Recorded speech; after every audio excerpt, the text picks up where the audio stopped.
लोकसभा निवडणुकीच्या पार्श्वभूमीवरती कोल्हापूर परिक्षेत्रामध्ये कोणताही अनुचित प्रकार घडू नये यासाठी पोलीस दलाकडून विशेष दक्षता घेतली जाते।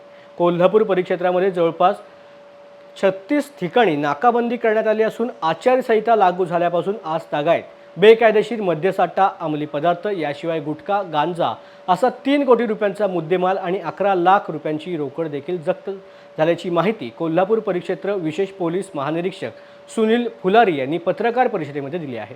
पण लोकसभा निवडणूक 2024च्या अनुषंगाने पूर्ण वातावरण सुरक्षित राहील, नागरिकांना शांतता लाभेल आणि कायदा सुव्यवस्था राखली जाईल यासाठी 5 जिल्ह्यांमध्ये काटेकोर उपाययोजना केलेली आहे।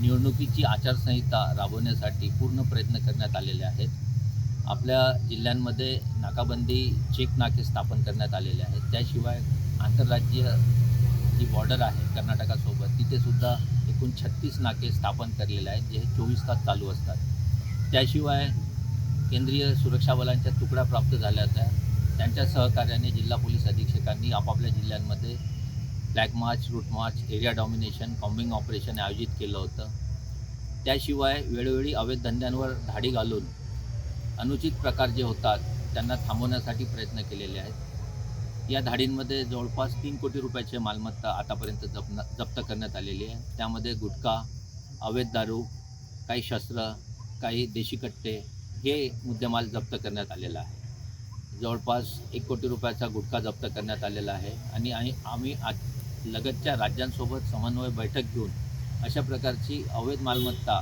आपल्या राज्यामध्ये येणार नाही याची सूचना दिलेली आहे।